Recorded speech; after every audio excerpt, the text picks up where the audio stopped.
Good afternoon, everybody. আমি যোৱা ক্লাছত আমি কৰিছিলোঁ অলিগোপলি বজাৰ স্বল্প বিক্ৰেতাৰ বজাৰ আৰু এই বজাৰখনত আমি বজাৰখনৰ অৰ্থ আৰু বৈশিষ্ট্য এইবোৰ আমি আলোচনা কৰিছিলোঁ আৰু আজি আমি ইয়াত দৰ নিৰ্ধাৰণ কেনেকৈ কৰিম তাৰ এটা মডেল মই ক'বলৈ গৈ আছোঁ আৰু এতিয়া আমি তাৰ আগতে আমি যোৱা ক্লাছত আমি যিখিনি কৰিছোঁ তাৰ অৰ্থটো অকণমান মই সোঁৱৰাই দিব খুজিছোঁ যাতে সকলোৰে মনত পৰে আপোনালোকেতো বহু দিনৰ এটা গেপত ক্লাছ কৰিছোঁ গতিকে আপোনালোকৰ যাতে অৰ্থটো মনত পৰে তাৰ কাৰণে মই অকণমান মিনিংটো কৈ দিছোঁ যিখন বজাৰ গাঁথনিত মুষ্টিমেয় উৎপাদন প্ৰতিষ্ঠানে একেটা বস্তু অথবা ঘনিষ্ঠ প্ৰতিকল্প বস্তু উৎপাদন কৰে আৰু য'ত প্ৰতিখন প্ৰতিষ্ঠানে প্ৰতিদ্বন্দ্বী প্ৰতিষ্ঠানৰ সম্ভাৱ্য আচৰণৰ ভিত্তিত নিজৰ উৎপাদনৰ পৰিমাণ আৰু দাম নিৰ্ধাৰণ কৰে সেয়াই হ'ল স্বল্প বিক্ৰেতাৰ বজাৰ বা অলিগোপলি বজাৰ অলিগোপলি মাৰ্কেট এতিয়া এই স্বল্প বিক্ৰেতাৰ বজাৰত কেনেকৈ আমি দৰ নিৰ্ধাৰণ কৰিম তাৰ কাৰণে আমি জানিব লাগিব যে বজাৰ কেইখন কি আছিলে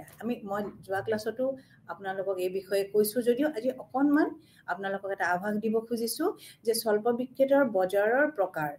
ইয়াৰ বজাৰ সাধাৰণতে দুই প্ৰকাৰ এখন হ'ল শুদ্ধ স্বল্প বিক্ৰেতাৰ বজাৰ আৰু এখন হ'ল পাৰ্থক্যযুক্ত স্বল্প বিক্ৰেতাৰ বজাৰ শুদ্ধ স্বল্প বিক্ৰেতাৰ বজাৰত কি হয় ইয়াত সমজাতীয় উৎপাদিত দ্ৰব্য বা পাৰ্থক্যবিহীন উৎপাদিত দ্ৰব্য উৎপাদন কৰা হয় আৰু পাৰ্থক্যযুক্ত স্বল্প বিক্ৰেতাৰ বজাৰত কি হয় যে তাতে বজাৰখনত বেলেগ আপোনাৰ উৎপাদিত দ্ৰব্যবোৰ কিছু পৰিমাণে পাৰ্থক্যযুক্ত হয় আৰু এই পাৰ্থক্যযুক্ত স্বল্প বিক্ৰেতাৰ বজাৰত আমি কেনেকৈ আমি দৰ নিৰ্ধাৰণ কৰিম তাৰ কাৰণে তিনিটা প্ৰকাৰ আছে এটা প্ৰকাৰ হৈছে আপোনাৰ স্বাধীন দৰ নিৰ্ণয় এটা হৈছে দৰ যুদ্ধ আৰু এটা হ'ল দৰ স্থবিৰতা এতিয়া স্বাধীন দৰ নিৰ্ণয় কেনেকৈ কৰা হয় সেই বিষয়ে জানিব লাগিলে আমি জানিব লাগিব এনেকৈ যে স্বল্প বিক্ৰেতাৰ বজাৰৰ উৎপাদনকাৰী এককভাৱেও তেওঁলোকে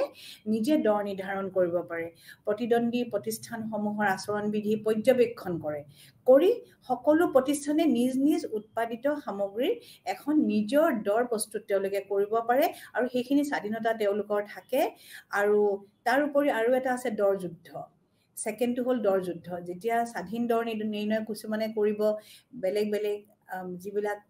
তেওঁলোকৰ প্ৰতিদ্বন্দ্বী প্ৰতিষ্ঠানৰ তেওঁলোকৰ ৰিয়েকশ্যনবোৰ চাই পেলাই দৰ নিৰ্ধাৰণ কৰিব আৰু কেতিয়াবা তেওঁলোক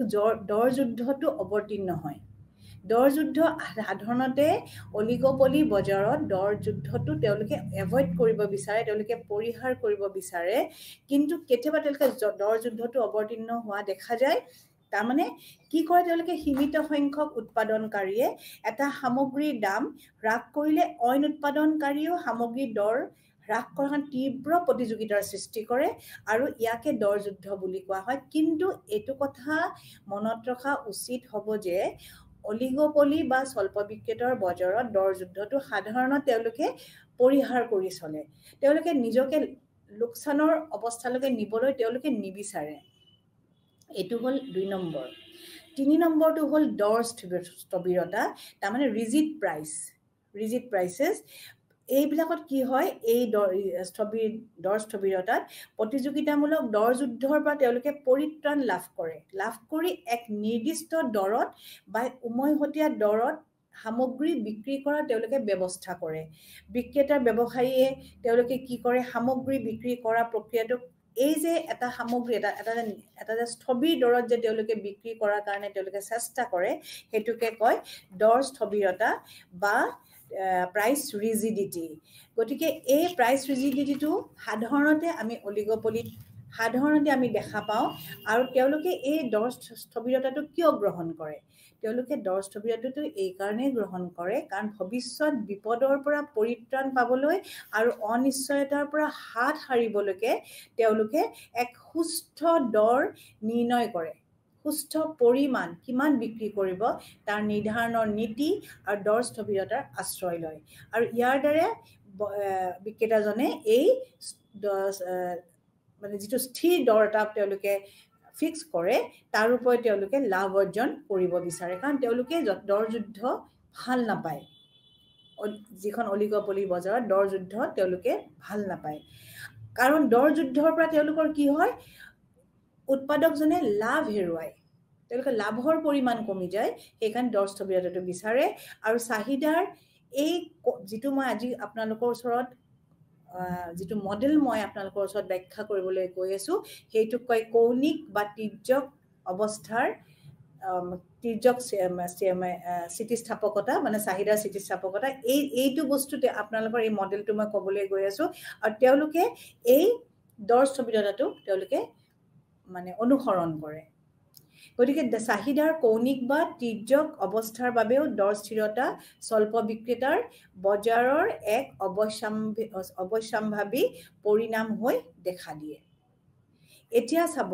স্বল্প বিক্ৰেতাৰ বজাৰৰ যেটো মই কৌণিক চাহিদা ক'ব গৈ আছো এটো কোনে উদ্ভাৱন কৰিছিল আৰু তেওঁলোকে কেনেকৈ এই স্বল্প বিক্ৰেতাৰ বজাৰ বা অলিগোপলি বজাৰত কেনেকৈ দৰ নিৰ্ধাৰণ কৰে সেই বিষয়ে এতিয়া মই অলপ বহলকে আপোনালোকৰ আগত দাঙি ধৰিম এই কৌণিক চাহিদা যেটো কিংড ডিমান্ড কাৰ্ভ মডেল বুলি কয় এই ৰেখাৰ এই ৰেখাৰ ধাৰণাটো 1939 চনত অধ্যাপক পি সুইজি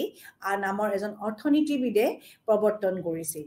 আৰু এই স্বল্প বিক্ৰেতাৰ বজাৰৰ ভাৰসাম্য দৰ নিৰ্ধাৰণৰ বাবে ই ব্যৱহৃত হৈছিল ভাৰসাম্য দৰ নিৰ্ধাৰণ আমি কেনেকৈ ইকুইলিব্ৰিয়াম প্ৰাইস বুলি কয় কেনেকৈ ইয়াক আমি ব্যৱহাৰ কৰিম ক্ৰমান্বয়ে পিছলৈকে অৰ্থনীতিবিদ হল আৰু হিটছ দুজন বিখ্যাত অৰ্থনীতিবিদ তেওঁলোকে গড় ব্যয় অধ্যয়নত এই কৌণিক বা এই তিৰ্যক চাহিদা ৰেখাৰ ধাৰণা প্ৰয়োগ কৰিছিল গতিকে কোনে আপোনাৰ এইটো প্ৰৱৰ্তন কৰিছিল এই কিং ডিমান্ড কাৰ্ভ মডেলটো আপোনালোকে জানিব লাগিব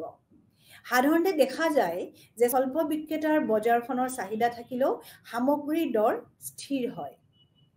বাৰে বাৰে মই কৈছো তেওঁলোকে দৰ স্থিৰ ৰাখিব বিচাৰে চাহিদা পৰিৱৰ্তন হওক কোনো কথা নাই দৰ তেওঁলোকে স্থিৰ ৰাখিব বিচাৰে আৰ্থিক উপাদানে দৰ পৰিৱৰ্তন নকৰালৈকে ভোক্তাৰ বজাৰখনৰ সামগ্ৰীৰ দৰ স্থিৰ হৈ থাকে আৰু এই স্থবিৰ দৰ বা প্ৰাইস ৰিজিডিটি আৰু উৎপাদনৰ বিশ্লেষণ কৰিবলৈ কৌণিক বা এই তিৰ্যক চাহিদা ৰেখাৰ বিশ্লেষণ কৰা হয় এতিয়া এই স্বল্প বিক্ৰেতাৰ বজাৰৰ এই যে স্থবিৰতা দৰ স্তৰৰ স্থবিৰতাৰ কিছুমান কাৰণ আছে এটা কাৰণবোৰ কি এক নম্বৰ কাৰণ যদি আমি চাবলৈ যাওঁ তাত কি হয় বজাৰ চাহিদা ৰেখা সদায় আনসাৰ্টেন মানে অনিশ্চিত হৈ থাকে ইয়াত বজাৰ চাহিদা ৰেখা কেতিয়াও স্থিৰ নহয় বা নিশ্চিত নহয় আৰু এবাৰ নিৰ্ধাৰিত দৰ যদি পৰিৱৰ্তন হলে সামগ্ৰিক পৰিৱৰ্তনৰ কাৰণে প্ৰচলিত ব্যয় হাৰ অতি বেছি হয় তাৰ পিছত কি হয় তেওঁলোকৰ এই বজাৰৰ দেখা মানে কৌণিক চাহিদাৰ যে যেটো দৰ স্থবিৰতাৰ কাৰণ নাম্বাৰ 3 যদি আমি ক'ব পাৰো যে উৎপাদকসকলৰ কি হয় বহুদিনীয়া আলোচনা সিদ্ধান্ত আৰু দীৰ্ঘকালীন দাম এবাৰ যদি নিৰ্ধাৰণ কৰাৰ পিছত তেওঁলোকে হতকাই পৰিৱৰ্তন কৰিবলৈ নিবিচাৰে যে আজি এটা আমি দৰ নিৰ্ধাৰণ কৰো নেক্সট আমি এমাহৰ পিছত আৰু এটা দৰ নিৰ্ধাৰণ কৰো তেওঁলোকে সাধাৰণতে এটো কৰিব নিবিচাৰে কাৰণ তেওঁলোকে যেটো দাম ফিক্স কৰিব হেতু বহুতো আলোচনা বিলোচনা বা ডিসকাশনৰ ওপৰত নিৰ্ধাৰণ কৰে গতিকে হতকাই তেওঁলোকে হেতু পৰিৱৰ্তন কৰিব নিবিচাৰে আৰু এটা কথা হ'ল যে দৰ পৰিৱৰ্তনটো কৰি তেওঁলোকে বিক্ৰী বঢ়োৱা নহয় বিজ্ঞাপন আৰু প্ৰচাৰ ব্যয় বৃদ্ধি কৰিহে সামগ্ৰী ব্যয় তেওঁলোকে বৃদ্ধি কৰিব বিচাৰে তেওঁলোকে এনেকুৱা কোনো ধৰণৰ পলিসি গ্ৰহণ নকৰে যে আমি দৰ পৰিৱৰ্তন কৰি আমি উৎপাদিত বস্তুৰ বিক্ৰী বৃদ্ধি কৰিম নেকি নহয় তেওঁলোকে দৰটো একে ৰাখি তেওঁলোকে কি কৰিব ব্যয় বৃদ্ধি কৰিব বিজ্ঞাপন আদি দ্বাৰাহে তেওঁলোকে বিক্ৰীটো বৃদ্ধি কৰিব বিচাৰে তাৰ উপৰিও কোনো বাহ্যিক প্ৰতিষ্ঠানে যাতে এই বজাৰ ব্যৱস্থাত প্ৰৱেশ কৰিব নোৱাৰে তাক বাধা দিবলৈ নিম্ন স্তৰৰ দাম নিৰ্ধাৰণ কৰি থয় আৰু ইয়াক পৰিৱৰ্তন কৰাটো অসম্ভৱ হৈ পৰে আপোনালোকক মই আগৰ ক্লাছতো কৈছো যে ইয়াতে মুক্ত প্ৰৱেশটো কিছু কঠিন এই বজাৰত মুক্ত প্ৰৱেশটো কিছু কঠিন গতিকে তেওঁলোকে কি কৰে এটা নিম্ন স্তৰতে দামটো নিৰ্ধাৰণ কৰি থৈ পেলাই বেলেগ প্ৰতিষ্ঠান যাতে সোমাব নোৱাৰে তাৰ কাৰণে কিছু বাধা দি থৈ দিয়ে কাৰণ দৰ পৰিৱৰ্তন কৰি থাকিলে বেলেগ প্ৰতিষ্ঠানবিলাক অইন প্ৰতিষ্ঠানবিলাক বাহিৰৰ পৰা সোমোৱাত যথেষ্ট সুবিধা হয় তাৰ উপৰি এটা হৈছে যে দৰ হ্ৰাসৰ জৰিয়তে উৎপাদনকাৰীসকলে তীব্ৰ প্ৰতিযোগিতা আৰু দৰ যুদ্ধ অৱস্থা এটাৰ মুখামুখি হ'ব তেওঁলোকে আচলতে নিবিচাৰে তেওঁলোকে দৰ যুদ্ধ সাধাৰণতে পৰিহাৰ কৰি চলে এইবোৰে হ'ল স্বল্প বিক্ৰেতাৰ বজাৰত দৰ স্থবিৰতাৰ কাৰণ আৰু আপোনালোকে এই বস্তুটো পঢ়ি থব যে স্বল্প বিক্ৰেতাৰ বজাৰত দৰ স্থবিৰতাৰ কাৰণ কি কি এইটো বহুত ইম্পৰ্টেন্ট কোৱেশ্চন হয় এই স্থবিৰতাৰ ব্যাখ্যা উৎপাদন প্ৰতিষ্ঠানৰ দৰ আৰু উৎপাদনৰ পৰিমাণ ব্যাখ্যা দিবলৈ গৈ প্ৰখ্যাত আমেৰিকান অৰ্থনীতিবিদ পি সুৱেজিয়ে কৌণিক চাহিদাৰ বিশ্লেষণ আগবঢ়াইছিল যে কিয় স্থবিৰ হৈ থাকে অলিগপলি বজাৰখনত কি কাৰণত দৰটো স্থবিৰ হোৱাটো তেওঁলোকে বিচাৰে আৰু কেনেকৈ স্থবিৰতাটো তেওঁলোকে মেইনটেইন কৰে গতিকে আৰু তাৰ পিছততো আৰু দুজনৰ মই নাম কৈছে হল আৰু হিটছেও এই ক্ষেত্ৰত যথেষ্ট বিশ্লেষণ আগবঢ়াইছে তেওঁলোকৰ মতে স্বল্প বিক্ৰেতাৰ বজাৰত বিক্ৰী দাম অপৰিৱৰ্তনীয় অৱস্থাত থাকে বিক্ৰেতাই সন্মুখীন হোৱা চাহিদাৰ স্থিতিস্থাপকতাৰ ভিন্নতাৰ বাবে মুঠ চাহিদা ৰেখাৰ ওপৰত এটা কোণৰ সৃষ্টি হয় আৰু এই কোণতে তেওঁলোকে ভাৰসাম্য দৰ নিৰ্ধাৰণ কৰে আৰু ইয়াকে স্বল্প বিক্ৰেতাৰ বজাৰৰ কৌণিক চাহিদাৰ ভাৰসাম্য দাম বুলি কোৱা হয় এতিয়া আমি ক'ব যাম যে কেনেকৈ আমি এই স্থবিৰ দৰত আমি দৰ নিৰ্ধাৰণ কৰিম তা সেইটো হ'ল এই যিটো আপোনালোকৰ কিং ডিমাণ্ড কাৰ্ভ বক্ৰৰ সুইজি মডেল ৰিজিড প্ৰাইচেছ দৰ স্থিৰতা এই মডেলটো এটা কিছুমান স্বীকাৰ্যৰ ওপৰত নিৰ্ভৰ কৰি বনাইছে তেওঁলোকে সুইজিয়ে কৈছিলে যে যদি অলিগপলিষ্টিক ফাৰ্মখনে প্ৰতিষ্ঠানখনে ইয়াৰ মূল্য হ্ৰাস কৰে ইয়াৰ যিবিলাক প্ৰতিদ্বন্দ্বী প্ৰতিষ্ঠান তেওঁলোকে গ্ৰাহক হেৰুৱাৰ যিটো হেৰুৱাব খোজাৰ যিটো মানে আপোনাৰ ভয় সেই গতিকে সেই মূল্য হ্ৰাসটো প্ৰতিক্ৰিয়া কৰিব গতিকে মূল্য হ্ৰাস কৰা প্ৰতিষ্ঠানটোৱে ইয়াৰ চাহিদা বেছি বৃদ্ধি কৰিব নোৱাৰে আৰু সেই কাৰণে ইয়াৰ চাহিদা ৰেখাৰ প্ৰৱণতা তুলনামূলকভাৱে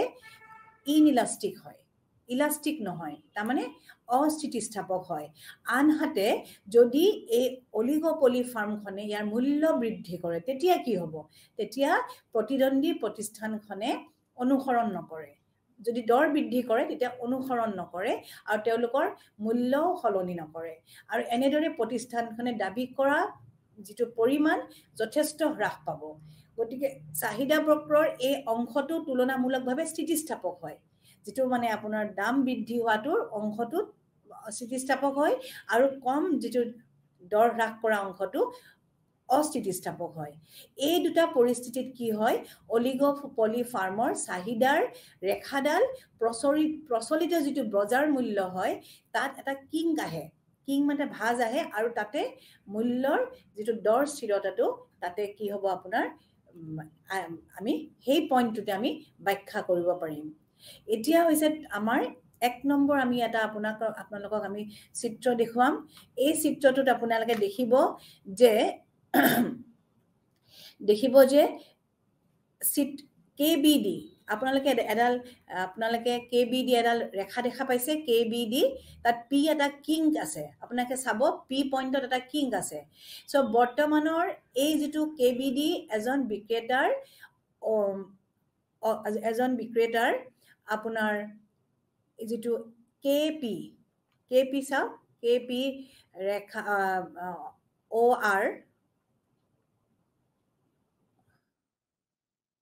OR এইটো হ'ল আপোনাৰ এই কেপিডি ৰেখাডালত আপোনাৰ পিত এটা আপোনাৰ এটা পইণ্ট এটা আহিব তাৰ ওপৰতো আপোনাৰ এটা মই আগতে এটা কথা কৈ লওঁ এই চিত্ৰটো কোৱাৰ আগতে আমি অকণমান কেইটামান কিং ডিমাণ্ড কাৰ্ভ যিটো মডেল আমি ব্যাখ্যা কৰি আছো তাৰ কেইটামান আমি স্বীকাৰ্য অকণমান আপোনালোকৰ আগত মই দাঙি ধৰিম তেতিয়া আপোনালোকে বুজি পাবলৈ বেছি সহজে আপোনালোকে সক্ষম হ'ব ইয়াত ধৰি লৈছিলে যে সুৱেজিয়ে যে ইয়াত ফিউ ফাৰ্মছ থাকিব মানে কেইখনমানহে ফাৰ্ম থাকিব বহুত বেছি ফাৰ্ম ইয়াত নাথাকে আৰু ইয়াত যিটো বস্তু উৎপাদন হ'ব তাৰ ওচৰৰ তাৰ যিবিলাক অন্যান্য প্ৰতিষ্ঠান থাকিব কম সংখ্যক তেওঁলোকেও মানে ক্লোজ সাবস্টিটিউট মানে ওচৰৰ সম্পৰ্ক মানে প্ৰতিকল্প বস্তুহে বিকল্প বস্তুহে তেওঁলোকে খুব আপোনাৰ পাৰ্থক্য নাথাকে বস্তুবিলাকৰ ওপৰত ক্লোজ সাবস্টিটিউট বস্তুহে প্ৰডাকশ্যন কৰিব আৰু সেই বস্তুবিলাকৰ গুণাগুণ একে হ'ব বস্তুবিলাকৰ উৎপাদিত বস্তুবিলাকৰ মাজত পাৰ্থক্য বেছি নাথাকিব আৰু ইয়াত কোনো ধৰণৰ বিজ্ঞাপন ব্যয় নাথাকিব আৰু ইয়াতে আপোনাৰ যিখন অলিগোপলি মাৰ্কেট তাত যিটো দাম প্ৰচলিত হৈ থাকিব সেইটো আপোনাৰ যিবিলাক বিক্ৰেতা তেওঁলোকে সেই প্ৰচলিত দামত তেওঁলোক সন্তুষ্ট হৈ থাকিব তেওঁলোকে কোনো আপত্তি নাথাকিব সেই দামত আৰু এই বজাৰখনত আৰু এটা স্বীকাৰ্য আছে ধৰি লয় যে এজন বিক্ৰেতাৰ যিটো দৃষ্টিভংগী সেই দৃষ্টিভংগীটো আনজন প্ৰতিদ্বন্দ্বী বিক্ৰেতাৰ ওপৰত নিৰ্ভৰ কৰিব তাৰমানে তেওঁলোকে প্ৰতিদ্বন্দ্বী প্ৰতিষ্ঠানবিলাকক তেওঁলোকে অনুসৰণ কৰি থাকিব তাৰপিছত আছে যে এজন বিক্ৰেতাৰ যিটো মানে কাম আৰম্ভ কৰে তেওঁৰ বিক্ৰীৰ কাৰণে কেনেকৈ বিক্ৰী কৰিব তেওঁলোকে যদি দাম কমাই পেলাই বিক্ৰী বৃদ্ধি কৰাৰ চেষ্টা কৰে তেতিয়া হলে আদাৰ বিক্ৰেতাবিলাকেও সেই মূল্য হ্ৰাস কৰাৰ কাৰণে চেষ্টা কৰিব আৰু এটা তেওঁলোকে ধৰি লৈছে স্বীকাৰ্য যে যদি কোনোবাই এজনে বস্তু দাম বৃদ্ধি কৰাৰ চেষ্টা কৰে তেতিয়া হলে বেলেগ প্ৰতিষ্ঠানবিলাকে কিন্তু সেই কামটো নকৰে বৃদ্ধি কৰিব নোখোজে হ্ৰাস কৰিলে তেওঁলোকে মানে অনুসৰণ কৰাৰ চেষ্টা কৰে আৰু এটা আছে যে স্বীকাৰ্য যে মাৰ্জিনেল কষ্ট কাৰ্ভ যিডাল আপোনাৰ প্ৰান্তিক ব্যয় ৰেখা সেইডাল সদায় প্ৰান্তিক গড় আয় ৰেখা মাৰ্জিনেল ৰেভিনিউ কাৰ্ভৰ ডটেড যিটো এটা মানে আপোনাৰ ডটেড এটা পৰ্চন থাকিব এটা অংশ থাকিব তাৰ মাজেদি তেওঁ সেই কাৰ্ভডাল পাছ কৰিব মানে তাৰ মাজেদি পাৰ হৈ যাব গতিকে মাৰ্জিনেল যিটো আপোনাৰ প্ৰান্তিক ব্যয় ৰেখাই কোনো ধৰণৰ উৎপাদিত বস্তু আৰু দৰৰ ওপৰত কোনো ধৰণৰ প্ৰভাৱ বিস্তাৰ নকৰে এইটো হ'ল আপোনাৰ স্বীকাৰ্য তাৰপিছত আমি আগবাঢ়িম আমি কেনেকৈ অলিগোপলি বজাৰত মূল্য নিৰ্ধাৰণ কৰা হ'ব আমাৰ সুইজিৰ মতে কেনেকৈ আমি অলিগোপলি বজাৰত আমি দৰ নিৰ্ধাৰণ কৰিম এতিয়া আপোনালোকক কৈছিলোঁ যে এই চিত্ৰটো আপোনালোকে অলৰেডি মই আপোনালোকক ক'লো যে এই চিত্ৰটোত আপোনালোকে চাওক যে ইয়াতে আপোনাৰ কেবিডি কাৰ্ভডাল আপোনাৰ কিং ডিমাণ্ড কাৰ্ভ আৰু ইয়াতে OPO হৈছে আপোনাৰ যিটো প্ৰচলিত দৰ মাৰ্কেটখন এটা প্ৰচলিত দৰ OPO আৰু ইয়াতে কি বস্তু তেওঁলোকে বিক্ৰী কৰিছে OR এমাউণ্ট তেওঁলোকে আপোনাৰ বিক্ৰী কৰিছে তাৰপিছত আমি দেখিছোঁ যে আমাৰ যিটো পইণ্ট KPD পইণ্টৰ পৰা আপোনালোকে চাওক তাত OP এই পইণ্টৰ পৰা আপোনাৰ আৰম্ভ হৈ পেলাই আমাৰ P দামৰ লগত ইয়াৰ আপোনাৰ সংযুক্ত হৈছে আমি OP নটৰ পৰা আপোনাৰ P লৈকে এই KPD কাৰ্ভৰ সেই কোণটোলৈকে ইয়াৰ আপোনাৰ সংযুক্ত হৈছে গতিকে ইয়াত আমি এনেকৈ আমি ক'ব পাৰোঁ যে তেওঁলোকৰ যিটো OPOৰ যিটো সম্পৰ্ক P পৰা আৰম্ভ কৰি ইয়াৰ ওপৰত মূল্যৰ যিকোনো বৃদ্ধিয়ে তেওঁৰ বিক্ৰী যথেষ্ট হ্ৰাস কৰিব কিয়নো তেওঁৰ প্ৰতিদ্বন্দ্বীসকলে তেওঁৰ মূল্য বৃদ্ধি অনুসৰণ কেতিয়াও আশা নকৰে আৰু তেওঁলোকে মূল্য বৃদ্ধি হ'লে তেওঁলোকে কেতিয়াও সেইটো অনুসৰণ নকৰে গতিকে কিং ডিমাণ্ড কাৰ্ভৰ বক্ৰৰ যিটো KP অংশটো স্থিতিস্থাপক আৰু MR বক্ৰৰ আপোনাৰ সংশ্লিষ্ট যিটো অংশ সেইটো সদায় ধনাত্মক MR অংশৰ যিটো এইটো সদায় ধনাত্মক হৈ থাকিব আৰু যিকোনো মূল্য বৃদ্ধিয়ে কেৱল তেওঁৰ মুঠ বিক্ৰী হ্ৰাস নকৰে লগতে তেওঁৰ মুঠ ৰাজহো তেওঁৰ হ্ৰাস কৰিব গতিকে মূল্য বৃদ্ধি হোৱাটো তেওঁলোকে কেতিয়াও নিবিচাৰে গতিকে ইয়াতে আপোনাৰ OP নট যিটো আপোনাৰ ৰিজিড প্ৰাইচ আছে দৰ স্থিৰতা সেইটোৱে বজাৰত প্ৰচলিত হ'ব আৰু যদি OP বা P তলৰ যিখিনি সামগ্ৰীৰ মূল্য যদি হ্ৰাস কৰে তেন্তে তেওঁৰ প্ৰতিদ্বন্দ্বীয়ে তেওঁলোকৰ মূল্য হ্ৰাস কৰিব যিটো PD তলৰখিনি যিটো আছে তাত যদি দৰটো হ্ৰাস হৈ যায় ইফালে তেতিয়া তেওঁলোকৰ যিবিলাক প্ৰতিদ্বন্দ্বী ৰাইভেল প্ৰতিষ্ঠান থাকিব তেওঁলোকে দৰ হ্ৰাস কৰিব কিন্তু বৃদ্ধি কৰিলে কিন্তু তেওঁলোকে বৃদ্ধি নকৰে যদিও তেওঁৰ বিক্ৰী বৃদ্ধি কৰিব তেওঁৰ লাভ আগৰ তুলনাত কম হ'ব গতিকে কাৰণটো হ'ল P তলৰ কিং ডিমাণ্ড কাৰ্ভডাল PD অংশটো কম হয় যিটো PD অংশ এই অংশটো কম হ'ব তেও চলিত দাম অৰ্থাৎ OPO স্থিৰ হৈ থাকিবলৈ ভাল পায় গতিকে OPO টোৱে হল স্থবিৰ দৰ আৰু ই স্থিতিস্থাপক আৰু আৰৰ তলৰ যিটো প্ৰান্তিক আপোনাৰ প্ৰান্তিক এই যেটো R পইণ্ট আছে আপোনাক OX এক্সিছৰ কাৰ্ভৰ তলত চাওক যেটো R পইণ্ট আছে সেই R পইণ্টৰ তলত যেটো প্ৰান্তিক ৰাজহ ৰেখা আছে MR কাৰ্ভ হেতু সংশ্লিষ্ট যেটো লগ লাগি থকা ৰেখাডাল হেতুৰ অংশ ঋণাত্মক হেহে মূল্য বৃদ্ধি আৰু মূল্য হ্ৰাস কৰা দুইটা পৰিস্থিতিত বিক্ৰেতা যথেষ্ট ক্ষতিগ্ৰস্ত হ'ব তেও প্ৰচলিত বজাৰ মূল্য OPO ত লাগি থাকিব যেটো স্থবিৰ হৈ আছে গতিকে কিং ডিমান্ড বক্ৰৰ কাম যদি আমি অধ্যয়ন কৰিবলৈ যাওঁ তেতিয়া আমি মূল্য ব্যয়ৰ স্থিতিত হোৱা পৰিৱৰ্তনৰ প্ৰভাৱ আমি বিশ্লেষণ এতিয়া কৰিম যে আমাৰ যদি খৰচটো আমাৰ যদি ব্যয়টো যদি আমাৰ পৰিৱৰ্তন হয় তেতিয়া কি হ'ব এই আপোনাৰ অলিগোপলি বজাৰত কি ইয়াৰ প্ৰভাৱ পৰিব আমি এতিয়া সেই বিষয়ে আলোচনা কৰিব লাগিব গতিকে ব্যয়ৰ পৰিৱৰ্তন হলে কি হ'ব এক নিৰ্দিষ্ট পৰিসৰৰ ভিতৰত ব্যয়ৰ কিং ডিমান্ড কাৰ্ভ বক্ৰ বিশ্লেষণৰ অধীনত অলিগোপলি বজাৰত প্ৰচলিত মূল্য প্ৰভাৱিত নকৰে ধৰি লওক উৎপাদন ব্যয় হ্ৰাস হয় তেতিয়া নতুন আপোনাৰ MC যিডাল কাৰ্ভ হেডাল MC1 হয় আপোনালোকে ডাইৰেক্ট চিত্ৰটোতে চাওক ফিগাৰ 2 চিত্ৰটো চাওক আপোনালোকে প্ৰথম আছিল MC1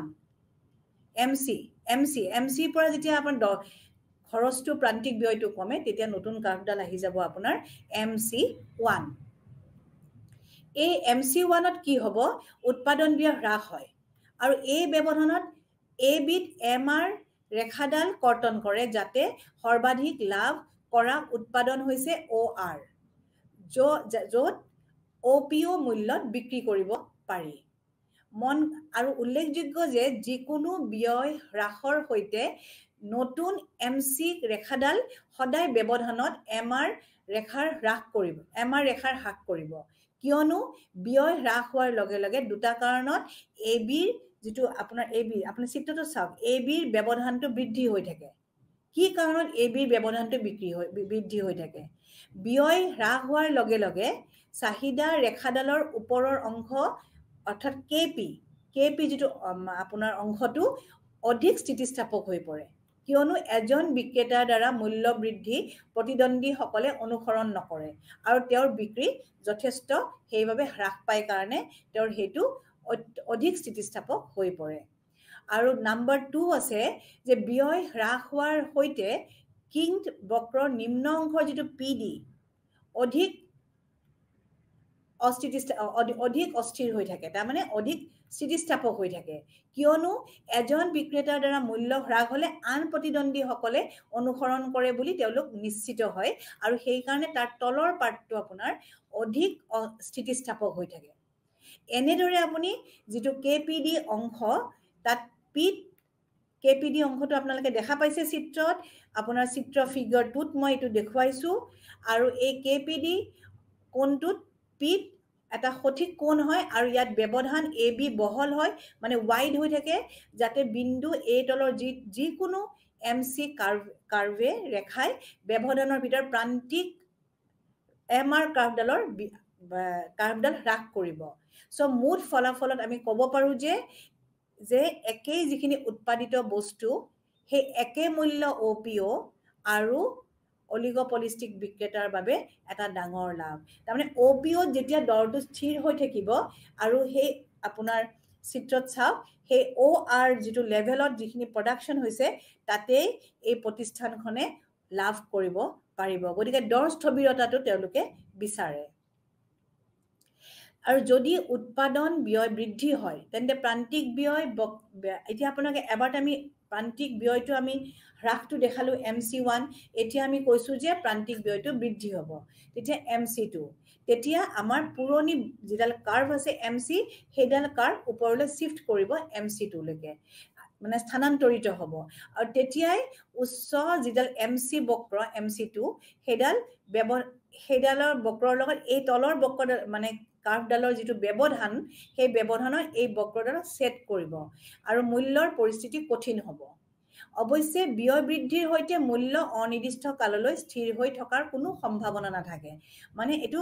টেম্পোৰাৰী টাইমৰ কাৰণে এটো হ'ব পাৰে কিন্তু অনিৰ্দিষ্ট কাললৈ আমাৰ কেতিয়াও স্থিৰ হৈ থকাৰ সম্ভাৱনা নাই আৰু যদি এমসি ৰেখাডালে বিন্দুৰ ওপৰলৈ উঠে তেতিয়া কে এ অংশটো আপোনালোকে চিত্ৰত চাওক সেই অংশত এমসি কাৰ্ভে যেটা এমসি কাৰ্ভ সেট কৰিব যাতে কম পৰিমাণৰ অধিক মূল্যত বিক্ৰী হয়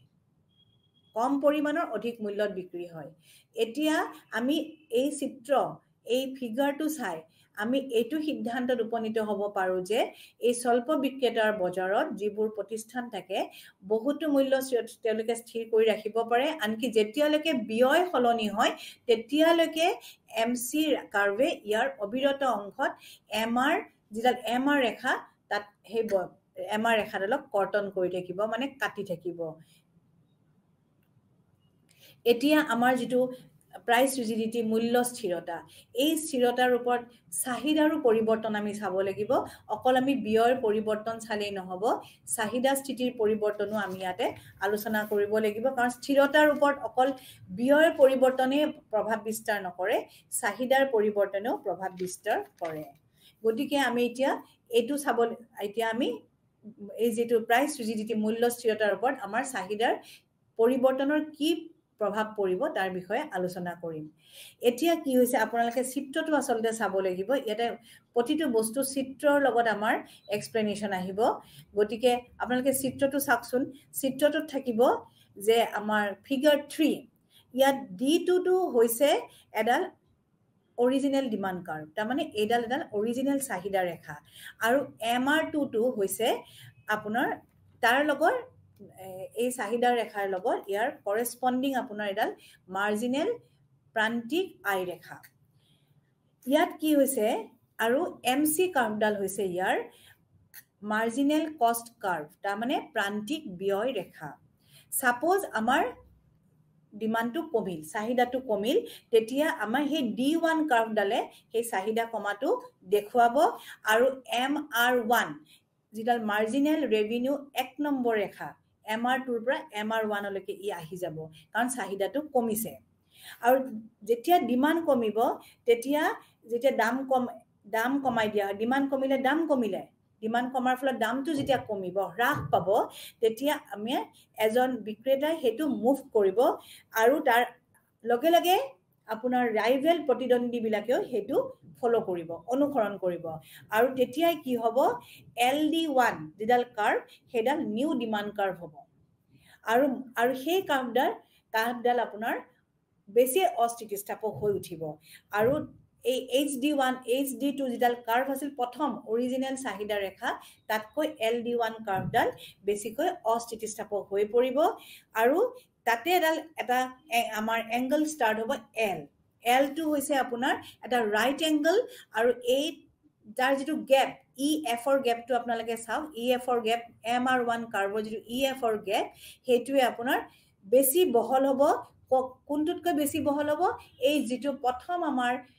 চাহিদা ৰেখাৰ MR2 কাৰ্ভৰ যেটো AB পৰ্শন আছিলে সেই AB অংশতকৈ এই EF অংশটো আপোনাৰ বেছি বহল হ'ব আৰু এই যেডাল মাৰ্জিনাল কষ্ট কাৰ্ভ যেডাল আপোনাৰ প্ৰান্তিক ব্যয় ৰেখা হেডালে আপোনাৰ মাৰ্জিনাল ৰেভিনিউ কাৰ্ভ যেডাল আপোনাৰ আছে এডাল প্ৰান্তিক আই ৰেখা 1 হেডালৰ EF পৰ্শনত কাট কৰি হি পাস কৰি পেলাই যাব আৰু সেইটোৱে দেখাব আপোনাৰ ষ্টেবল প্ৰাইস তাৰ মানে এটা দৰ স্থিৰতাটো দেখুৱাব কিয় এডাল মাৰ্জিনাল কষ্ট প্ৰান্তিক ব্যয় ৰেখাই ইয়াক কাট মানে পাস কৰি ক্ৰস কৰি গুচি গৈছে এই যেটো আপোনাৰ চিত্ৰত দেখা গৈছে যে এই যেটো কিং H আৰু L দেখিছেনে আপোনালোকে দুডালে চাহিদা ৰেখা D1 আৰু D2 এটাত L এটাত H দুটা আছে আপোনাৰ কিং এই কৌণিক পইণ্টটা এই দুটা পইণ্ট একে থাকিব আৰু ইয়াত সেম প্ৰাইস একে দৰ OP এটো মেইনটেইন হ'ব যেতিয়া চাহিদা কমিলেও আপোনাকে লক্ষ্য কৰক দামটো কিন্তু একে আছে OP চাহিদা কমিছে D2 ৰ পৰা D1 কিন্তু আপোনাৰ দামটো লক্ষ্য কৰক OP তে আপোনাৰ মেইনটেইন হৈ আছে মানে তাত স্থিৰ হৈ আছে কিন্তু আউটপুটটো আপোনালোকে উৎপাদিত বস্তুটো চাওক হেতু কিন্তু আপোনাৰ কমি গৈছে Q2 ৰ পৰা Q1 কিয় ইয়াত চাহিদাটো ডিক্ৰিজ হৈছে আৰু ইয়াত আপুনি উলুটাকে যদি আপুনি চাই তেতিয়াহ'লে আপুনি চাওকচোন D1 আপোনালোকে চাওক D1 আৰু MR1 যদি আমি প্ৰথম ডিমাণ্ড কাৰ্ভ বুলি লওঁ আৰু যদি আমাৰ যিটো আপোনাৰ D2 আৰু MR2 যদি আপুনি হায়াৰ ডিমাণ্ড কাৰ্ভ বুলি আমি লওঁ আৰু MR2 প্ৰান্তিক আই ৰেখা নতুন ডাল বুলি আমি লওঁ তেতিয়া কি হ'ব তেতিয়াও আপোনাৰ লক্ষ্য কৰক দামটো আপোনাৰ একে থাকিব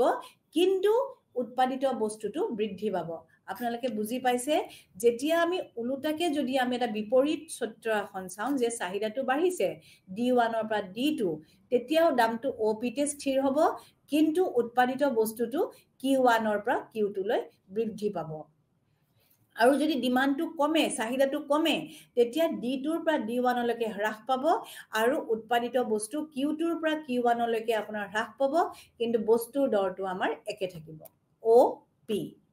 গতিকে কেতিয়ালৈকে থাকিব যেতিয়ালৈকে MC কাৰ্ভটোৱে আমাৰ এই MR কাৰ্ভ বিলাকৰ যিটো এটা ডিসকন্টিনিউয়াস অবিৰত যিটো আমাৰ দেখিছে নহয় এই ডট ডট ডট ডট মই চিত্ৰত দি থৈছো এই চিত্ৰৰ এই ডট ডট অংশটো যেতিয়ালৈকে MC প্ৰান্তিক ব্যয় ৰেখাই আপোনাৰ কাটি গুছি যাব সেই পইণ্টটোতে আপোনাৰ সদায় দৰ স্থবিৰ হৈ থাকিব OP অৱস্থাত OP আমাৰ দৰ স্থবিৰ দৰ সেইখিনিলৈকে আমাৰ দৰটো একে থাকিব সো যেতিয়া আমাৰ চাহিদা বৃদ্ধি হয় তেতিয়া হলে আমাৰ বিক্ৰেতাজনে কি কৰিব তেওঁলোকে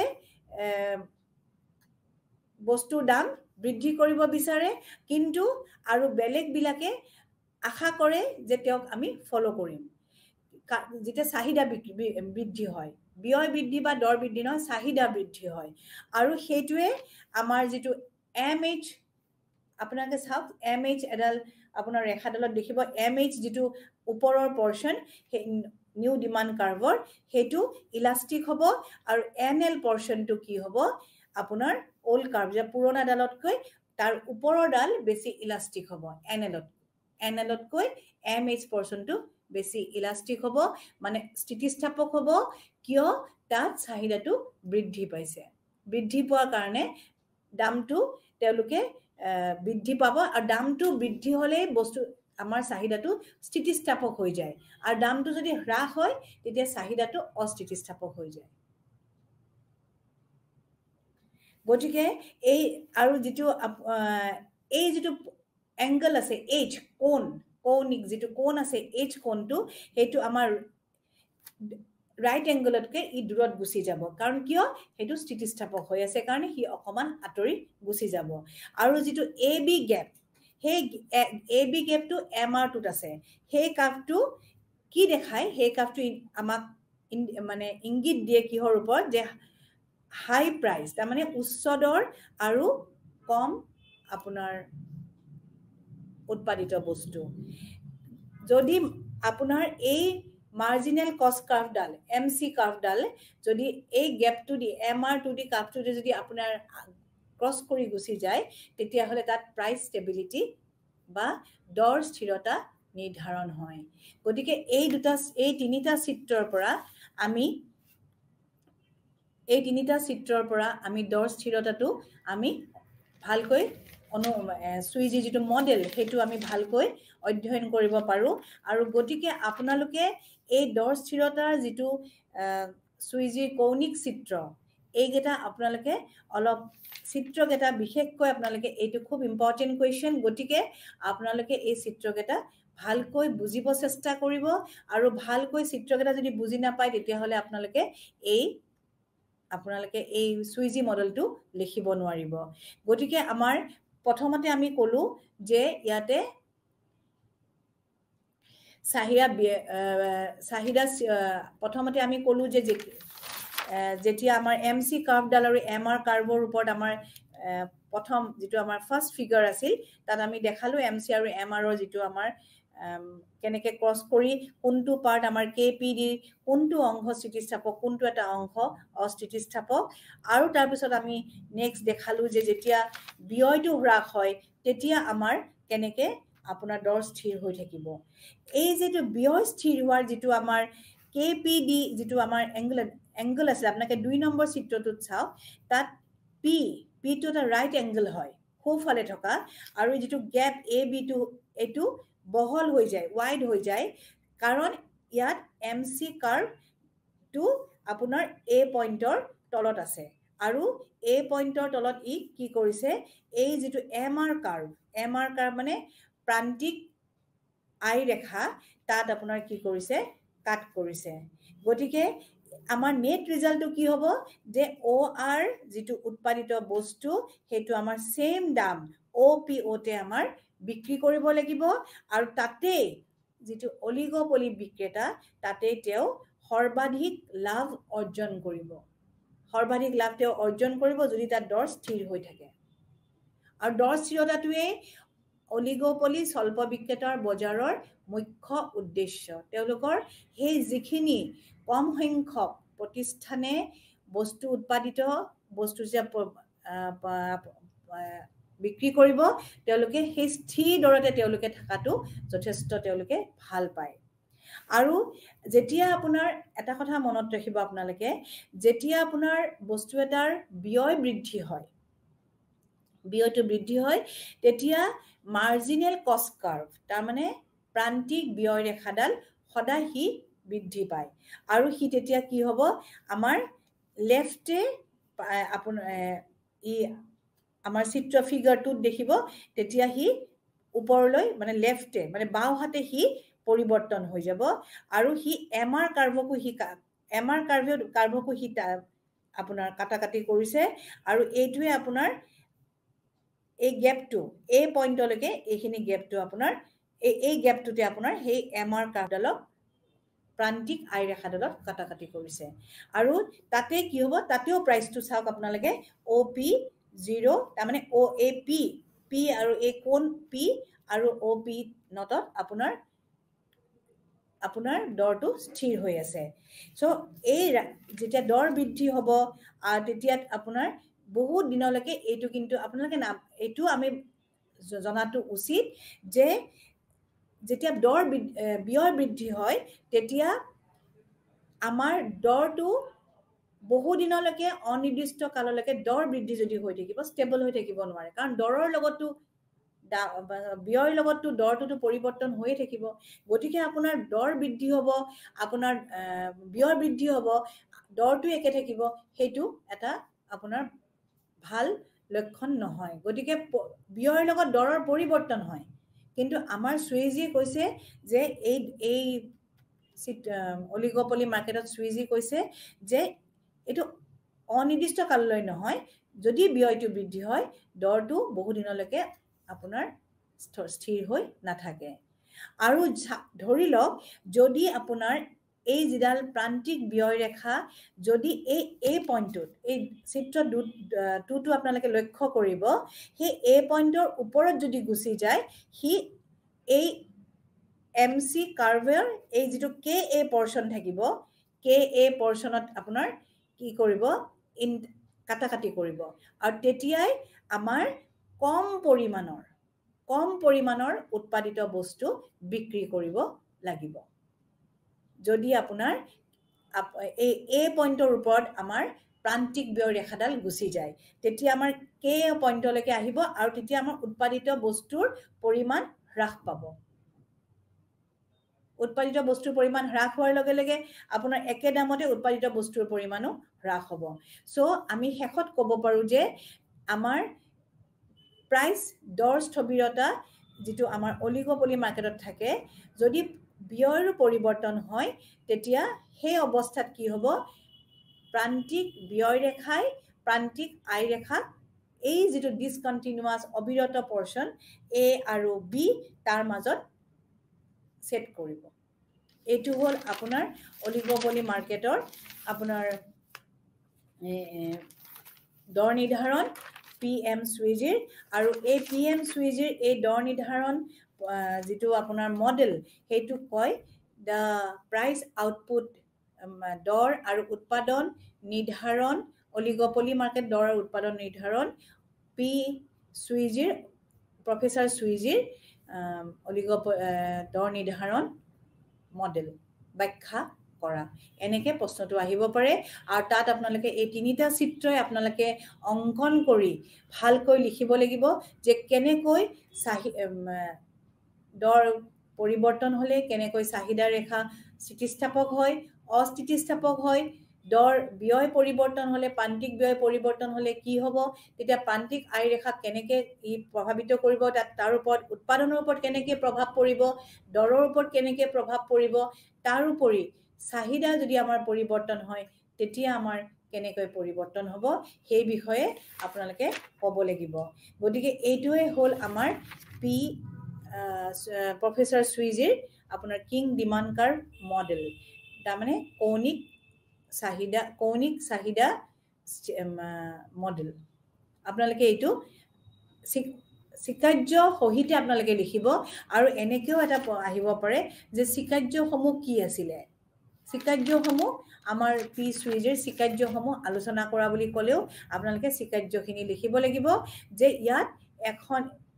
যেটো মানে ফাৰ্ম থাকে সেই ফাৰ্মৰ ক্লোজ সাবস্টিটিউট মানে ওচৰৰ হিয়তৰ বিকল্প বস্তু তেওঁলোকে উৎপাদন কৰে আৰু তেওঁলোকৰ ফাৰ্মৰ সংখ্যা আপোনাৰ মানে অসংখ্য নহয় একদম সীমিত সংখ্যক উৎপাদন প্ৰতিষ্ঠান থাকে আৰু তেওঁলোকে প্ৰতিকল্প বস্তু আপোনাৰ উৎপাদন কৰিব কিন্তু প্ৰতিকল্প বস্তুটো আপোনাৰ একদম আপোনাৰ নিয়াৰেষ্ট হ'ব লাগিব ক্লোজ হ'ব লাগিব খুব দূৰৰ প্ৰতিকল্প বস্তু তেওঁলোকে উৎপাদন নকৰে গতিকে এই মডেলত আপোনালোকৰ তিনটা ডায়াগ্ৰাম মই দেখুৱালো আৰু তিনটা ডায়াগ্ৰামতে আপোনালোকে ভালকে এমসি টু এম যিবিলাক কষ্ট এইবোৰ ভালকে স্পষ্টকে আপোনালোকে দেখুৱালেহে এইটো আপোনাৰ মানে বুজাবলৈ সক্ষম ব্যাখ্যা কৰিবলৈ সহজ হ'ব আপোনালোকৰ তাৰ উপৰি আমাৰ এটা আছে কি আপোনাৰ কৰ্ণটৰ মডেল বুলিও এটা মডেল আছে কৰ্ণটৰ মডেলটো আপোনাৰ তেওঁ ফৰাচী অৰ্থনীতিবিদ পূৰ্ণ ইয়াত প্ৰথম সূত্ৰটো আগবঢ়াইছিল 1838ত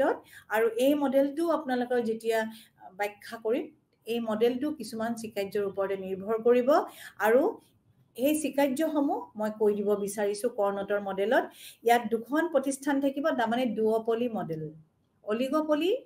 ফিউ প্ৰতিষ্ঠান আৰু ইয়াত দুঅপলি তাৰমানে দুখন প্ৰতিষ্ঠান থাকিব বুলি তেওঁলোকে ধৰি লয় কাৰণ অসংখ্য প্ৰতিষ্ঠান বা কম সংখ্যক প্ৰতিষ্ঠান থাকিলেও কেতিয়াবা আমাৰ যিবিলাক সূত্ৰ হেবোৰ বা মডেল হেবোৰ আমি ব্যাখ্যা কৰাত অলপ অসুবিধা হয় সেই কাৰণে ইয়াতে আপোনাৰ কৰ্ণটে আপোনাৰ ধৰি লৈছে যে তেওঁলোকে দুখন প্ৰতিষ্ঠান থকা বুলি ধৰি লৈছে আৰু তেওঁলোকে একেজাতীয় আৰু পাৰ্থক্যহীন বস্তু উৎপাদন কৰিব বস্তুবিলাকৰ মাজত কোনো পাৰ্থক্য নাথাকে একেজাতীয় বস্তু উৎপাদন কৰিব আৰু ইয়াত বেলেগ কোনো প্ৰতিষ্ঠান নাই একেজাতীয় আৰু বা বিকল্প দ্ৰব্য তেওঁলোকে উৎপাদন কৰে আৰু কোনো বাহিৰৰ প্ৰতিষ্ঠান ইয়াতে প্ৰৱেশ কৰিব নোৱাৰে ইয়াত কোনো ধৰণৰ বাহিৰ এনেও আপোনালোকৰ যেতিয়া মই অলিগোপলি মাৰ্কেটৰ যেতিয়া আপোনালোকক মই বৈশিষ্ট্য বুজাইছিলো তেতিয়াও আপোনালোকক মই কৈছিলো যে ইয়াত বাহিৰৰ প্ৰতিষ্ঠান প্ৰৱেশ কৰাটো যথেষ্ট অসুবিধা আৰু গতিকে যিখিনি প্ৰতিষ্ঠান থাকিব তেওঁলোকে নিজৰ দাম হ্ৰাস কৰি তেওঁলোকে উৎপাদন কৰিব নিবিচাৰে তেওঁলোকে বিজ্ঞাপন আদিৰ জৰিয়তে উৎপাদিত সামগ্ৰী বিক্ৰী কৰাৰ ব্যৱস্থা কৰে কাৰণ তেওঁলোকে বহুতো আলোচনা বিলোচনাৰ অন্তত এটা দাম ফিক্স কৰে নিৰ্ধাৰণ কৰে গতিকে তেওঁলোকে সেইটো পৰিৱৰ্তন কৰি তেওঁলোকে উৎপাদন কৰিব নিবিচাৰে আৰু সেইটো বস্তু কৰ্ণতেও এইটো বস্তু ধৰি লৈছে যে আমাৰ ইয়াতে বাহিৰৰ প্ৰতিষ্ঠান আপোনাৰ প্ৰৱেশ কৰাত অসুবিধা আৰু প্ৰতিষ্ঠানবিলাকে একগোট হৈ পেলাই এটা কাৰ্টেল গঠন কৰিব নোৱাৰে বুলি তেওঁ স্বীকাৰ্য লৈছে যে যেতিয়া বহুত কেইখন প্ৰতিষ্ঠান লগ লাগিব তেতিয়া এটা কাৰ্টেল গঠন হয় কাৰ্টেল মানে গ্ৰুপ অফ ফাৰ্মছ মানে বহুত কেইখন প্ৰতিষ্ঠানৰ লগ লাগি এটা গঠন কৰে সেইটো গঠন কৰিব নোৱাৰে বুলি তেওঁ কৈছে কাৰণ দুখন ফাৰ্ম ধৰি লৈছে দুখন প্ৰতিষ্ঠান ধৰি লৈছে আৰু দুখন প্ৰতিষ্ঠানত কেতিয়াও কাৰ্টেল গঠন হ'ব নোৱাৰে আৰু বস্তুখনৰ উৎপাদিত বস্তুৰ বজাৰ এখনেই থাকিব এখন বজাৰতে উৎপাদিত বস্তু বিক্ৰী হ'ব বুলি তেওঁ ধৰি লৈছে তাৰ উপৰিও কৰ্ণতে কৈছে যে এইটো এটা দয়াধিকাৰ দুয়পলি মডেল গতিকে তেওঁ কেইটামান অতিৰিক্ত বস্তুৰ ওপৰত তেওঁ গুৰুত্ব আৰোপ কৰিছে যে প্ৰতিখন প্ৰতিষ্ঠানে কিমান পৰিমাণে উৎপাদন কৰিব তাক নিজে নিৰ্ধাৰণ কৰে যে দুখন প্ৰতিষ্ঠান এখনে কিমান উৎপাদন কৰিব আৰু আনখনে কিমান উৎপাদন কৰিব সেই বিষয়ে তেওঁলোকে নিজে নিৰ্ধাৰণ কৰে আৰু তেওঁলোকে প্ৰতিখন মানে এই উৎপাদনৰ নিৰ্ধাৰণ পছন্দ লগ লাগি কৰে তেওঁলোকে আলোচনা কৰি ল'ব আলোচনা কৰি লৈ তেওঁলোকে হেতু আপোনালোকৰ মানে ডিসকাস কৰি লৈ তেওঁলোকে নিৰ্ধাৰণ কৰে যে আমি ইমানখিনি উৎপাদন কৰিম ইমানখিনিত আমি বস্তুটো বিক্ৰী কৰিম আৰু এই এটো এটা গেম হয় যে কেনেকৈ তেওঁলোকে উৎপাদিত বস্তুটো তেওঁলোকে উৎপাদন কৰিব আৰু কি হাৰত তেওঁলোকে বিক্ৰী কৰিব গতে প্ৰতিষ্ঠানসমূহৰ ব্যয় তথ্যসমূহ তেওঁলোকে ৰাজহুৱা কৰে যে কোড উৎপাদনৰ খৰচ কোড হৈছে হেতু তেওঁলোকে ৰাজহুৱা কৰে এটো মই কৰ্ণটৰ মডেলৰ সিকাৰ্যবোৰ কৈ আছো যে আমাৰ সুইজি মডেলটো আমি ইতিমধ্যে আমি শেষ কৰিছো গতিকে মই কৰ্ণটৰ মডেলটো অলপ আৰম্ভ কৰিছো আজি এই কৰ্ণটৰ মডেলত সাধাৰণতে দেখা যায় উৎপাদনৰ পৰিমাণৰ ওপৰত গুৰুত্ব দিয়া হয় ইয়াৰ উৎপাদনৰ কিমান উৎপাদনৰ সামগ্ৰী উৎপাদন কৰিব প্ৰতিষ্ঠান কেখনে হেতুৰ ওপৰত গুৰুত্ব দিয়া হয় আৰু কিমান পৰিমাণৰ উৎপাদন কৰিব তেওঁলোকৰ প্ৰতিষ্ঠানে নিজে নিৰ্ধাৰণ কৰে গতিকে দুইখন প্ৰতিষ্ঠানৰ বজাৰ চাহিদা ৰেখা সম্পৰ্কে তেওঁলোকে জ্ঞাত আৰু আন প্ৰতিষ্ঠানৰ উৎপাদন ব্যয়ৰ গাঁথনিৰ বিষয়ে তেওঁলোক অৱগত হয় তাৰমানে তেওঁলোকে সদায় মই আপোনালোকক কৈছো যে যিকিদিন মই আপোনালোকক ক্লাস লৈছো যে স্বল্পাধিকাৰ বজাৰ বা একাধিকাৰ অলিগোপলি বজাৰত কি হয় যে ৰাইভেল প্ৰতিষ্ঠান বিলাকৰ গতিবিধিৰ ওপৰত সদায় তেওঁলোকে নজৰ ৰাখে ৰাইভেল প্ৰতিষ্ঠান বিলাকৰ ওপৰত নিৰ্ভৰ কৰি তেওঁলোকে সকলো এখনৰ ওপৰত তাৰমানে নজৰ ৰাখে যে তেওঁলোকে দাম কোনোবাই হ্ৰাস কৰিছে নেকি কোনোবাই বৃদ্ধি কৰিছে নেকি তেওঁলোকে হেতুৰ ওপৰত খুব নজৰ ৰাখে কিমান উৎপাদন কৰিছে কিমান উৎপাদিত বস্তু তেওঁলোকে কৰিব তাৰ ওপৰত তেওঁলোকে যথেষ্ট নজৰ ৰাখে আৰু এই যেটো মই কৰ্ণটৰ মডেল কৈছো এই মডেলটোৰ এটা আমি ক'ব পাৰো যে এখন প্ৰতিষ্ঠানে আনখন প্ৰতিষ্ঠানৰ উৎপাদনৰ পৰিমাণ স্থিৰ থাকে বুলি ধৰি লৈ তেওঁলোকে উৎপাদনৰ পৰিমাণ নিৰ্ধাৰণ কৰে যে দুখন প্ৰতিষ্ঠান ধৰি লৈছে তাই এখনে ধৰি লয় যে এখন প্ৰতিষ্ঠানৰ উৎপাদন পৰিমাণ একে থাকিব আৰু ইখনে ধৰি লয় ইখনৰ পৰিমাণ একে থাকিব আৰু হেনেকে আমি তেওঁলোকে ৰিঅ্যাকশন কাৰ্ভৰ দ্বাৰা তেওঁলোকে কি কৰে দৰ নিৰ্ধাৰণ কৰিব তেওঁলোকে খুজে গতিকে ৰিঅ্যাকশন কাৰ্ভৰ এই যেটো কৰ্ণটৰ মডেল এই ধাৰণাটোৱে আৰু এটা সিকাৰ্য ধৰি লয় যে তেওঁলোকৰ এখন প্ৰতিষ্ঠানে যেতিয়া প্ৰতিদ্বন্দ্বী প্ৰতিষ্ঠান এখনৰ উৎপাদনৰ পৰিমাণ আৰু পৰিৱৰ্তন যদি তেওঁলোকে কৰে দুখন প্ৰতিষ্ঠান এখনে যদি উৎপাদনৰ পৰিমাণ যদি পৰিৱৰ্তন কৰে আনখনেও লগে লগে প্ৰতিক্ৰিয়া প্ৰকাশ কৰে তেওঁলোকে হেতু সিকাৰ্য বুলি ধৰি লয় যেনেকৈ সুইজি মডেলত আমি সিকাৰ্যসমূহ পঢ়িছিলো বা মই ব্যাখ্যা কৰিছিলো হেনেকে কৰ্ণটেও এই মডেলটো বনোৱাৰ আগতে কেনেমান সিকাৰ্য ধৰি লৈছে সিকাৰ্যকেটা ধৰি লৈছে আৰু এই সিকাৰ্যবোৰ লিখাৰ পিছতহে আপোনালোকে এই মডেলবোৰ ব্যাখ্যা কৰিব কাৰণ সিকাৰ্যবোৰ লিখি লোৱাটো দৰকাৰ বা ব্যাখ্যা কৰাটো দৰকাৰ এতিয়া যদি ধৰক আপোনাৰ দুখন প্ৰতিষ্ঠান A আৰু B হিয়তে সামগ্ৰী উৎপাদন কৰে আৰু এই ক্ষেত্ৰত B নামৰ প্ৰতিষ্ঠানখনে কোনো প্ৰতিক্ৰিয়া প্ৰকাশ নকৰে আৰু এখনেও আপোনাৰ প্ৰতিক্ৰিয়া প্ৰকাশ কৰে ধৰি লওক আৰু যদি B এ উৎপাদন কৰে A এ কোনো প্ৰতিক্ৰিয়া প্ৰকাশ নকৰে উৎপাদনৰ এই ৰিঅ্যাকশন কাম প্ৰতিক্ৰিয়া ৰেখাডালে আপুনি ইয়াত আপোনাৰ এনেকে তেওঁলোকে কেনেকে আপোনাৰ ধৰক আপুনি এই প্ৰতিষ্ঠানখনে OG এটা যদি আমি চিত্ৰ অঙ্কন কৰো তাত আমি কেনেকে দেখুৱাম যে এই প্ৰতিক্ৰিয়া ৰেখাৰ সহায়ত আপোনাৰ এই প্ৰতিষ্ঠানখনে দৰ নিৰ্ধাৰণ কৰিব গতিকে যেহেতু মই আজি এই ক্লাছত আপোনালোকৰ পি সুইজিৰ এই চিত্ৰটোহে মই আনি আপোনালোকক দেখালো গতিকে মই এতিয়া এই ৰিঅ্যাকশন কাৰ্ভৰ যেটো চিত্ৰ হেতু মই আপোনালোকক অহা ক্লাছত মই অঙ্কন কৰি আনি আপোনালোকক দেখাম যে কেনেকে প্ৰতিক্ৰিয়া ৰেখাৰ সহায়ত আমি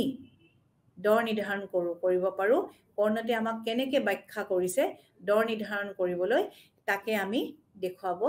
দেখুৱাম অহা ক্লাছত ৰিয়েকশ্যন কাম আজি মাত্ৰ মই এটা আপোনালোকক এটা থুলমূল আভাস দি থৈছোঁ যে কৰ্ণেটে কেনেকে আপোনাৰ দৰ নিৰ্ধাৰণ কৰিছে প্ৰতিক্ৰিয়া ৰেখাৰ সহায়ত আৰু তাৰ কাৰণে আমি চিত্ৰ লাগিব চিত্ৰৰ সহায়ত আমি তাক দেখুৱাব পাৰিম যাৰ কাৰণে মই চিত্ৰ অংকন কৰি আপোনালোকক আনি ব্যাখ্যা কৰিব লাগিব যেহেতু চিত্ৰ অকা আজি মই সুইজি মডেলটোহে চিত্ৰ আঁকি অংকন কৰি দেখালো গতিকে এইটো মই আপোনালোকক আজি দেখুৱাব নোৱাৰিম চিত্ৰৰ সহায়ত কিন্তু আপোনালোকক মই ইয়াৰ পিছৰ পৰৱৰ্তী ক্লাছত মই ইয়াৰ চিত্ৰটো অংকন কৰি আপোনালোকক দেখুৱাম যে আমি প্ৰতিক্ৰিয়া ৰেখাৰ সহায়ত আমি কেনেকৈ দৰ নিৰ্ধাৰণ কৰিব পাৰোঁ এতিয়া আপোনালোকৰ নিশ্চয় আপোনালোকৰ গোটেইখিনি বস্তু ক্লিয়াৰ হৈছে যে কেনেকে আমাৰ যেটো প্ৰফেসৰ সুইজিৰ মডেল এইটো কিন্তু অত্যন্ত ইম্পৰ্টেন্ট প্ৰশ্ন আৰু এই স্বল্প বিক্ৰেতাৰ বজাৰৰ যেটো পি সুইজিৰ মডেলটো আছিলে সেই মডেলটো আপোনাৰ পাৰ্থক্যপূৰ্ণ স্বল্প বিক্ৰেতাৰ বজাৰতহে ই এপ্লিকেবল হয় বেলেগ বজাৰত আপুনি ইয়াক এপ্লাই কৰিব নোৱাৰে ই পাৰ্থক্যপূৰ্ণ স্বল্প বিক্ৰেতা আৰু পাৰ্থক্যপূৰ্ণ স্বল্প বিক্ৰেতাৰ দৰ স্থবিৰতা যেটো সামগ্ৰী দৰ নিৰ্ণয় কৰে তাত হেইটোৰ ক্ষেত্ৰতে আপোনালোকে ইয়াক এপ্লাই কৰিব পাৰে দৰ স্থবিৰতাৰ বাকি যেটো স্বাধীন দৰ নিৰ্ণয় দৰ যুদ্ধ আৰু দৰ স্থবিৰতাৰ কাৰণ কি যদি আপোনালোকক এটা প্ৰশ্ন আহে যে দৰ স্থবিৰতাৰ কাৰণ কি দৰ স্থবিৰতাৰ কাৰণ বুলি সুধিলে আপোনালোকে দেখিব লাগিব যে অলিগোপলি বজাৰত উৎপাদনকাৰী প্ৰতিষ্ঠান সমূহে কেতিয়াও দৰ যুদ্ধত অৱতীৰ্ণ হ'ব নিবিচাৰে আৰু দৰ যুদ্ধত অৱতীৰ্ণ হ'ব নোখোজে কাৰণে তেওঁলোকে দৰ স্থবিৰতাটো বিচাৰে যদিও চাহিদা আৰু ব্যয়ৰ পৰিৱৰ্তন হয় দৰ স্থবিৰতাৰ কাৰণসমূহ আপোনালোকৰ পৰীক্ষাত আহিব পাৰে আপোনালোকে হেতু এটা ভালকে আপোনালোকে প্ৰশ্ন উত্তৰ লিখি লব দৰ স্থবিৰতাৰ কাৰণ তাৰ পিছত দৰ স্থবিৰতাৰ এই যেটো আপোনাৰ পি সুইজিৰ মডেল হেতু আপোনালোকে ধুনিয়াকে আপোনালোকে তিনিটা চিত্ৰ সহায়ত দেখুৱাব দৰ স্থবিৰতা আৰু অলিগোপলি বজাৰৰ যিখিনি আগৰ আছিলে মই পঢ়াইছিলো আপোনালোকক যিখিনি বৈশিষ্ট্য সেইখিনিৰ লগত দৰ স্থবিৰতাটো আপোনালোকে বৈশিষ্ট্যখিনি বুজি পালে আপোনালোকে দৰ স্থবিৰতাটো ধুনিয়াকৈ বুজি পাব য'ত কৰ্ণতে কৈছে যে দৰ স্থবিৰতা তেওঁলোকে উৎপাদনৰ ওপৰত তেওঁলোকৰ গুৰুত্ব দিছে তেওঁলোকে কৈছে যে এজনৰ উৎপাদনৰ ওপৰত আনজনৰ প্ৰতিক্ৰিয়াটো দেখাইছে য'ত কিন্তু সুইজি দেখাইছে দৰ স্থবিৰতা যে উৎপাদিত সামগ্ৰী কেনেকে আমি কমি গলেও আমি একে দৰতে বিক্ৰী কৰিব পাৰো তেওঁ সেই ওপৰতে গুৰুত্ব আৰোপ কৰিছে গতিকে আমাৰ অৰ্থশাস্ত্ৰত আমাৰ অৰ্থনীতিত ইকনমিক্সত এই পি সুইজিৰ মডেলটো বহুত গুৰুত্বপূৰ্ণ আৰু ইয়াক আমি কৌণিক চিত্ৰৰ দ্বাৰা অংকন কৰি দেখুৱাইছো আৰু এইটো কৌণিক চাহিদা ৰেখা বুলি কয় য'ত এটা কোণ সৃষ্টি হয় য'ত আপোনালোকে দেখিছে যে ফিগাৰ 1 ফিগাৰ 2 য'ত কেপি এইবিলাকত দেখিছে এটা কোণ সৃষ্টি হৈছে এই কোণ সেইকাৰণে ইয়াক কয় কৌণিক চাহিদা ৰেখা ইয়াতে আপোনাৰ এইচ ফিগাৰ 8 ত এটা কোণ সৃষ্টি এইচ এল এইটো সৃষ্টি হৈছে ফিগাৰ 2 ত আপোনাৰ সৃষ্টি হৈছে পি পইণ্টত এটা কোণ সৃষ্টি হৈছে সেইকাৰণে কৌণিক চাহিদা ৰেখা বুলিও কোৱা হয় আৰু কৌণিক চাহিদাৰ ভাৰসাম্য দৰ এই কোণটোতে এটা দৰ সৃষ্টি হয় হেতুৱে ভাৰসাম্য দৰ আৰু এই ভাৰসাম্য দৰ কেনেকৈ সৃষ্টি হয় আপোনালোকক আজি মই এটুকে এই ক্লাছত ব্যাখ্যা কৰিলো আৰু আপোনালোকে নিজেও কিছুমান দেখা যায় যে ওপৰ পাৰ্টটো যেটো আপোনাৰ চাহিদা ৰেখাৰ এই আপোনাৰ ফিগাৰ 2 আপোনালোকে দেখিব ফিগাৰ 2 দেখা পাব যে ওপৰৰ কেপি পাৰ্টটো আৰু পিডি পাৰ্টটো কোনখিনিত আপোনাৰ চাহিদা ৰেখাডাল স্থিতিস্থাপক কোনখিনিত চাহিদা ৰেখাডাল অস্থিতিস্থাপক সেই বিষয়ে আপোনালোকে জানিব লাগিব এইটো কিছুমানে আপোনাৰ ভুলকৈ কেপিৰ ওপৰ পাৰ্টটো আপোনাৰ অস্থিতিস্থাপক ক'ব, তাৰ তলৰ পাৰ্টটো যদি তাক ৰিজন, তাক কাৰণ তলৰ পাৰ্টটো কিয় অস্থিতিস্থাপক হ'ল, ওপৰৰ পাৰ্টটো কিয় আপোনাৰ ওপৰৰ অংশটো কিয় স্থিতিস্থাপক হ'ল, সেই বিষয়ে আপোনাৰ বহলভাৱে তেওঁলোকে ক'ব নোৱাৰে বা কাৰণ দেখাব নোৱাৰে। কিন্তু আপোনালোকে জানিব লাগিব, আপোনালোকে কাৰণ দেখাব লাগিব যে কেপিৰ ওপৰ এই পাৰ্টটোত কিয় আপোনাৰ স্থিতিস্থাপক হ'ল আৰু তাৰ তলৰ পি ডি পাৰ্টটো কিয় অস্থিতিস্থাপক হ'ল। এইখিনি বিষয় আপোনালোকে জানিব লাগিব। আৰু তাত ধুনীয়াকৈ আপোনালোকক মই বুজাই দিলোঁ যে যেতিয়াই দামটো বৃদ্ধি হয় তেতিয়াই এই পাৰ্টটো অস্থিতিস্থাপক হয়, কাৰণ তেওঁলোকে দামটো পৰিৱৰ্তন কৰিব নোখোজে, চাহিদাটো অস্থিতিস্থাপক হ'ব। আৰু যেতিয়া দামটো হ্ৰাস হ'ব তেতিয়া স্থিতিস্থাপক হয়, কাৰণ প্ৰতিদ্বন্দ্বী প্ৰতিষ্ঠানবিলাকেও দামটো সলনি কৰিবলৈ বিচাৰে। আৰু লগতে ব্যয় বৃদ্ধিৰ কথাটো আপোনালোকৰ আহি যাব। গতিকে এইখিনি কথা আপোনালোকে এই পি চুইজিৰ এই যিটো আপোনাৰ কৌণিক চিত্ৰ দৰ নিৰ্ধাৰণৰ, এইখিনি আপোনালোকে এই চিত্ৰৰ সহায়ত আপোনালোকে ভালকৈ লিখি ল'ব। আৰু ইয়াৰ ওপৰত এইখিনিয়ে প্ৰশ্ন আহিব যে ইয়াৰ স্বীকাৰ্য আৰু স্বীকাৰ্য কেইটা আহিব পাৰে, আৰু লগতে দৰ স্থবিৰতা বুলিলে কি বুজা আহিব পাৰে, আৰু অলিগপলি স্বল্প বিক্ৰেতাৰ বজাৰৰ মডেলটো ব্যাখ্যা কৰিব আহিব পাৰে। গতিকে কিং, আৰু এইটো সেইকাৰণে এতিয়া কোৱা হয় king demand কাৰ্ভৰ চুইজি model rigid prices. এতিয়া আপোনালোকৰ এই যে কিং ডিমাণ্ড কাৰ্ভৰ যিটো আপোনাৰ চাহিদা ৰেখাৰ যিটো পৰিৱৰ্তনৰ ফলত যিটো আপোনাৰ দামৰ লগত সম্পৰ্ক আছিলে চাহিদা ৰেখাৰ, এই বস্তুটো আপোনালোকৰ চাহিদা ৰেখাৰ কোনখিনি অংশ, চাহিদাৰ কোনখিনি অংশ আপোনালোকৰ চিত্ৰত চাহিদা হ্ৰাস হ'লে কি হ'ব, চাহিদা বৃদ্ধি হ'লে কি হ'ব, আকৌ ওলোটাকৈ চাহিদা কমি গ'লে কি হ'ব, তাৰ ওপৰত উৎপাদনৰ পৰিমাণৰ ওপৰত কি প্ৰভাৱ পৰিব, এইখিনিও আপোনালোকে ভালকৈ স্পষ্টকৈ আপোনালোকে ধাৰণা কৰি ল'ব। আৰু মই আপোনালোকৰ চিত্ৰত ভালকৈ মানে মই দেখুৱাই দিছোঁ যে D2 D1 কাৰ্ভত ৰেখাত কেনেকৈ চাহিদাটো হ্ৰাস হ'ব, কেনেকৈ চাহিদাটো বৃদ্ধি হ'ব, আৰু তাৰ কোনটো কোণত দৰ স্থবিৰ হ'ব, আৰু লগে লগে সেই চাহিদাটো পৰিৱৰ্তনৰ কাৰণে উৎপাদনৰ ওপৰত কি প্ৰভাৱ পৰিব, মই সেই বিষয়ে আপোনালোকক চিত্ৰত ফিগাৰ 3, চাহিদাটো হ'ব ফিগাৰ 3 আৰু ব্যয়ৰ কাৰণে মই ফিগাৰ 2, এইকেইটা আপোনালোকক মই ব্যাখ্যা কৰি দিছোঁ। গতিকে আপোনালোকে এই বস্তুটো চাহিদাৰ পৰিমাণটো পৰিৱৰ্তনটো আপোনালোকে ভালকৈ এইটো বুজিবলৈ চেষ্টা কৰিব। আৰু তাৰ উপৰিও ইয়াত ফিগাৰ 3 আপোনালোকে চাওক MR2 MR1 দুটা আপোনালোকৰ মাৰ্জিনেল ৰেভিনিউ কাৰ্ভ দেখুওৱা হৈছে। তাৰমানে উৎপাদনৰ পৰিমাণটো হ্ৰাস হৈছে চাহিদা হ্ৰাস হোৱাৰ লগে লগে, আৰু লগে লগে ৰেভিনিউটো কমি গৈছে, চাহিদাটো যেতিয়া কমি গৈছে MR1টো কমি গৈছে, আৰু সেইটো ঋণাত্মক হৈছে, তললৈকে গুচি আহিছে MR1। আৰু এই কোণ ইয়াতে MHত আপুনি চাওক, Hতে আপোনাৰ যিটো দৰ স্থবিৰ হৈছে আৰু Lতো আপোনাৰ দৰ স্থবিৰ হৈছে। তাৰমানে দৰ স্থবিৰতাটোৱে আমাৰ চুইজিৰ অলিগোপলি মডেলৰ যিটো মডেল, তাৰ দৰ স্থবিৰতাৰ মুখ্য উদ্দেশ্য। আৰু স্থবিৰ দৰটোৱে তেওঁলোকে প্ৰিফাৰ কৰে, কাৰণ তেওঁলোকে কোনো দৰ যুদ্ধত অৱতীৰ্ণ হ'ব নিবিচাৰে। দৰ যুদ্ধ তেওঁলোকে কিয় পৰিহাৰ কৰে, এইটো এটা প্ৰশ্ন আহিব পাৰে আপোনালোকৰ, যে দৰ যুদ্ধ কিয় তেওঁলোকে পৰিহাৰ কৰিব বিচাৰে। কাৰণ দৰ যুদ্ধত অৱতীৰ্ণ হ'লে তেওঁলোকৰ কি হয়, তেওঁলোকৰ বহুত লোকচান হয়, আৰু তেওঁলোকে বহুতো আলোচনা সিদ্ধান্তৰ ওপৰত যিহেতু এটা দাম ফিক্স কৰে, গতিকে তেওঁলোকে সেইটো সঘনাই পৰিৱৰ্তন কৰিবলৈ নিবিচাৰে। গতিকে এই দৰ যুদ্ধত পৰিহাৰ কৰিব উদ্দেশ্যে দৰ স্থবিৰতাটো তেওঁলোকে গ্ৰহণ কৰে। গতিকে এই পি চুইজিৰ মডেলটো বহুত ইম্পৰ্টেণ্ট আপোনালোকৰ এক্সামৰ কাৰণে। ভালকৈ 3টা চিত্ৰৰ সহায়ত আপোনালোকে ভালকৈ এইটো ব্যাখ্যা কৰিব।